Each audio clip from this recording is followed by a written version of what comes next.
This is Cash Content and Chaos, a podcast about money, entrepreneurship, creativity, and last but not least, sex work. We have honest and authentic conversations with people building real income in unconventional industries without shame, without judgment, and without doing it alone. I'm Catherine Studley, founder of The Only Consultant and Prisma Tax Group. Let's get into it. Hello, everyone, and welcome back to another episode of Cash Content and Chaos with Catherine Studley. Today, we are in St. Petersburg, Florida at 10 o'clock on a Friday with my longtime friend, Joey Dodmeyer. Joey, what a pleasure. Oh, the pleasure is mine. Thank you for having me. Of course. Okay, so we are in town for Fetish Con, Fet Convention, which is here in St. Petersburg. And Joey, we've known for years from Niagara Falls, and happens to live here and is in town tonight, even though he is an aviation pilot, which we're going to get into. So this is serendipity, people. This is the universe has brought us to this moment. So he's down for a podcast. Obviously, the name of this is called Cash Content and Chaos. You don't create content, definitely not chaotic, the exact opposite of chaotic. You make cash and you like cash. Yeah. And we're making money. And that's how you've tied into one of these pillars. That being said, let's get into this. So Joey and I met in Wegmans in like 2012, I think, something like That's that. about right. Yeah, I think I started working there in 2012. Maybe before that. Maybe like 2011. We go back, but back when we were kids. Joey's a little bit younger. Yeah, I started working there when I was 15. Always hardworking. So I was working at the service desk and Joey was pushing carts, but he was like very good at pushing carts. And you'd always help us like with take out the bottles and like take out the trash. I did it all there. And split cards last year. Yeah, you did. Yep. Yeah. And then it's been a few years. Last time I saw you, like I said, you were making sauce for Maggie and I. Yeah, I love to cook for my friends. Appreciate it. Yes. So now we're here. So pivoting into the meat of this, tell us about yourself and tell us about your professional experience and how you got to be flying planes. Yeah, so I'm 29 years old. Currently, I'm living in St. Petersburg, Florida. This is just the start of a new career for me. So after college, I did 2 years in Brockport. I decided to go through the police academy. I went through what's called pre-employment. I was 19 years old. Didn't have a job lined up. It's kind of just going through the police academy for funsies. I was like, oh, maybe I'll get into shape. Kind of knew I wanted to be a firefighter for the city of Niagara Falls. So went through the police academy, worked really hard, turned 20, was able to get hired as a police officer. And my chief of police for the town of Niagara, who I worked for, came in and offered me and one other guy a job. And so I turned 20, started working as a police officer, just doing road patrol. 9 months later, got hired as a firefighter with the city of Niagara Falls and did both of those for five years. At the same time? At the same time, yeah. So I was full-time fire, and then I did part-time police. And then from the fire department, I had to go through EMT school, and I loved EMS. Just loved helping people. It was kind of like one of my favorite things to do. So I decided to do it for fun, and I volunteered with a couple different ambulance agencies. Ended up being an EMS captain for one of them, so I was helping run the EMS program there. And then loved that. But I decided those were fun, and I loved it, and I loved the adrenaline and helping people, but it wasn't my passion. And, there's more that I had wanted to do that I never did. So I decided to leave those careers, sold my house, moved to Arizona, and went to flight school. Wow. What a journey. What a journey. Okay. So we have an underlying tone of being compassionate and wanting to help people. That seems to be like the theme. Would you agree? I'd say so. Yeah. Okay. So it's just different avenues for your end goal of helping people and then like how you can get there. Yeah, absolutely. Do you think, we haven't even gotten into this, but do you think that aviation is your last stop? I hope so. Okay. I think it is. It's a good career. I enjoy it. I love what I do. I do feel like I'm able to help people, especially my airline. We're a family airline, so we're connecting families, all over the U.S. We don't do international, so it's like cool though. We're bringing people to places that you don't have services like United and Delta offering them. So we're kind of unique in that aspect. So I really like being able to help families and connect families like that. Interesting. So is that how you feel like you're helping people in aviation? Yeah, I do feel like that. Yeah. Okay, you guys. Hello. We are getting somewhere. There is some depth to this and some depth to this, man. So, initially though, I just wanted to have you on so you could just, one, tell me how a plane works. Just say it like I'm 3. Like we all need to know. All hot girls get on planes. I just need someone to explain it to me. All right. So I'll try to keep it simple. I won't use any crazy terms, but the main way our plane works is, right, we have in my plane 2 engines that create thrust. Thrust. Take it step back. I got the 2 engines following. Okay, 2 engines, they create thrust or power. Pretty much these engines spin up and create an airflow, almost like a fan that blows air through the back of the engines and propel us forward. Well, when we get going forward fast enough, the shape of our wings helps direct airflow kind of back and down that creates a lift. There's a couple different principles that I could get into, but it's okay. You shouldn't. Thank you so much. Okay, guys, I'm gonna summarize that for you here just to make sure we're all following. So there's two engines that are shooting back air. Correct. The way that the wings are, so it's like pushing it. So that's okay. So it pushes the wings down, pushes us up. So yeah, we could say that. That's a good way to. I think that's as good as it's gonna get for us. Okay. Second heavy hitting question: what are all of the buttons for, and do you actually know what they do? So all the buttons are used for different things. I do know what every button does. Wow. Most of them, I might miss a couple here and there. But for the most part, I know what all the buttons do. We only use maybe about 20% of them. A lot of them might be used for different abnormal situations that we would have to shut down a system or to allow another redundant system to take over. But I'd say 20%, 25% we use pretty much every flight. And the other ones are reserved for either maintenance needs them or we have to use them for an abnormal situation. We're going to get to that. Yeah. But that's, yeah. Okay, so it's like the human brain. It's like the human brain. So we're only using 20% of it. You only need 20% of the buttons. Okay. Let's see. What else are we talking about? Okay, I took Q&As from the hotline, which is my Instagram stories. And this is what the people want to know. How fast can you go from New York to Los Angeles without trying to conserve fuel? Okay, so that depends on what kind of plane that you're going to be on. So I fly an Airbus A320, which isn't the fastest plane. You can get on a much faster plane like a 747. It also depends on the time of the year. In the winter, usually you'll have stronger winds. So if you have a stronger tailwind, you can get there a little bit faster. Also depends on what altitude you're at. So I'd say on like one of the faster planes, you could realistically, if you weren't trying to conserve fuel, probably get there in like 4 hours and 15 minutes. Okay. What time does it take like JetBlue to do it? Probably closer to 5 hours, 4 hours, 45 minutes. Just depends. Yeah. Okay. So you can shave off a little, but like nothing crazy. Yeah. So we fly on what's called a cost index. Money, cash. Yeah. Cash money. So the cost index say 0 to 999, 0 being you're trying to save the most amount of money and, being, economical.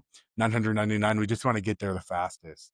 So we can program our flight management computers with a code, usually we fly somewhere between, let's say like 20 and 70. So a lower cost index. So we're still trying to save money for the airline. Keeps ticket costs low. So you just get like an email in the morning, like a memo, like a Slack message, just like put it at 75. You get your flight release. So every flight we have, we get a release with the route, the weather, any like important information we have to know. And there's always a cost index on there. So when we set the computer up, we'll like put cost index, say 28. So trying to save more fuel. The airline decides what is best for us to do. Oh my God, I'm so intrigued. And when do you get a flight release? How far advance do they give you? Yeah, so we get our flight release about an hour and 15 minutes before the flight.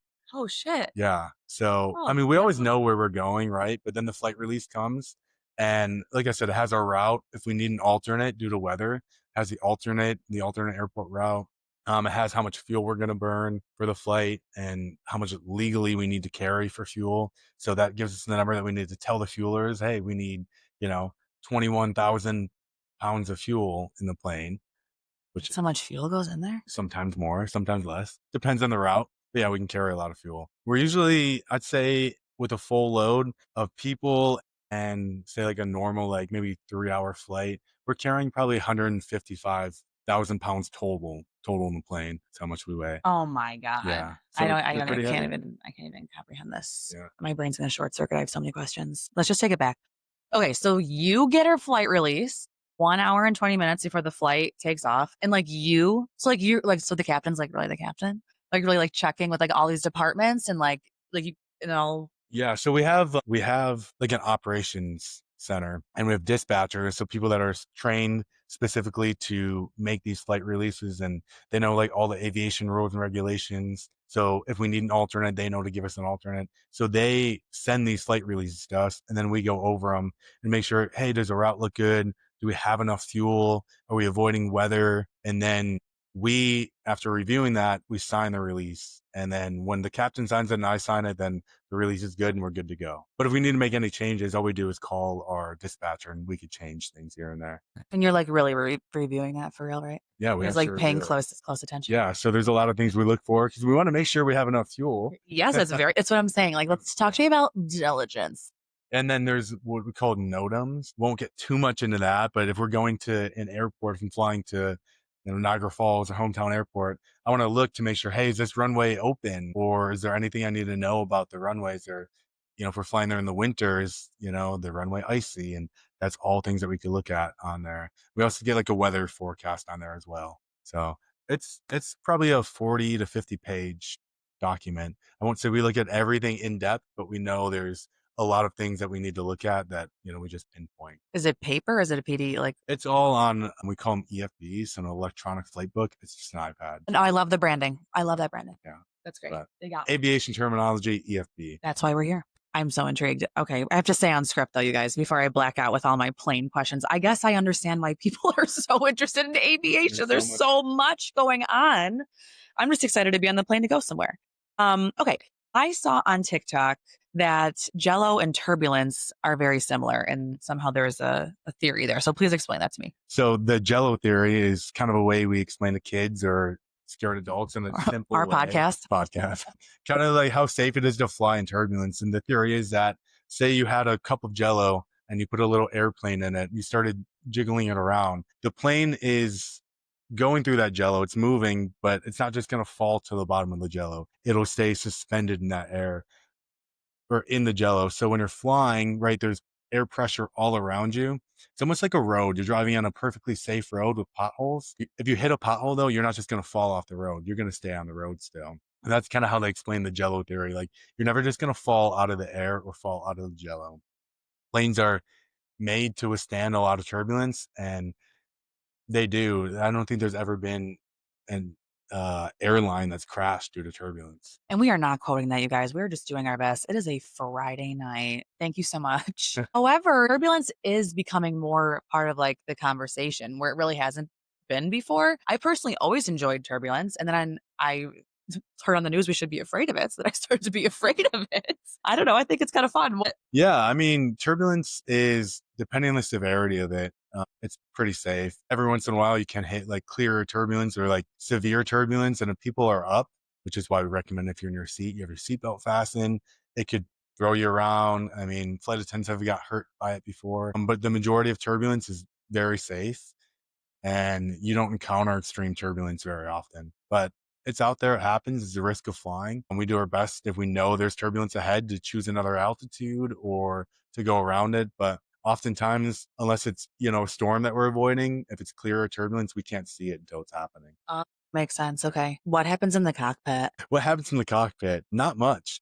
It's actually pretty boring. Usually you just talk to the other guy. I'm a first officer, so I fly with the captain all the time. And you pretty much have the same conversations over and over again. It always starts with, if you're meeting them for the first time, you could fly with a lot of the same guys over and over again. But how long have you been with the company? What'd you do before this? Okay, are you married? Do you have any kids? It's you got to mix up the icebreakers. You got to get some good ones. Do you have any suggestions? Obviously not. Yeah. But yeah, that's pretty much all we could do is talk to each other, and we're allowed to read company manuals. So if you want to refresh up on like some regulations or some company rules, we could do that, but we're not allowed to be on our phones or watch movies. And you honor it. Of course, he's going to say it. He's going to say they're not on their phones. Not on their phones. I actually believe him. Yeah. Wow. All right. Okay. Comfort me about aviation. I know everybody says it. It's pretty cliche that aviation is safer than driving. Convince me. Convince you. How do I convince you? The stats are all out there. You could chat GPT it, statistics will show it all. Aviation is safer than driving. I mean, every year there's usually incidents go down and there's less aviation related deaths, especially flying commercial. If you're flying, in a small 4-seater plane with one engine, there's more that could go wrong. But flying commercial aviation, even, private jets and stuff is very safe. I mean, there's maybe only 100, 200 casualties, maybe more than that a year. We saw that Air We're India. quoting We're anything. not quoting anything. No, that's not what we're doing. It's pretty low. If you look in the US, actually, the recent incident with the CRJ 700 and the Black Hawk, that was the first commercial aviation death, I think, since, again, don't quote me, maybe like 2013. That's in the United States. In the United States, yeah. It happens in other countries more often, but in the US, it's flying is so safe. The FAA's regulations on maintenance, on pilots, on recurrent training, it's just so high. It's really probably one of the safest places to fly. Whether you go to some of these foreign countries that don't have, a developed FAA like we do, and is more lax for some of their training and whatnot, it's not as safe. I mean, And you and it see a is a lot of different those. experience though, flying internationally, depending on where you go. Like Yeah. I travel all over, and depending on where you go, you're like, okay, that's an interesting perspective though. You guys, Joey's clean cut and serious. So I believe everything that he says, actually. So like actually having this conversation is helpful to me, and hopefully it's been helpful to you guys as well. I think that's a good place to end our conversation. Joey, any parting words I think to leave us with? Any parting words? Don't be afraid of flying. And if you see me Inspired. as your pilot, make sure to say hi. There you go. Or you can come in the cockpit and we can take a picture. We call it the flight deck now. Oh, we love that. We'll be over for a photo op. I'd love that. Excellent. Thank you, Joey, and thank you all. See you next time. Thanks for listening to Cash Content and Chaos. If you had fun, be sure to subscribe, leave a review, and share this episode with someone who would love it too. Don't forget to follow me on Instagram and TikTok at _only_consultant. And I'm also on X at the Only Consult. I will be back with more real talk on money, entrepreneurship, and life to remind you that you don't have to figure it out all alone. Be well, guys.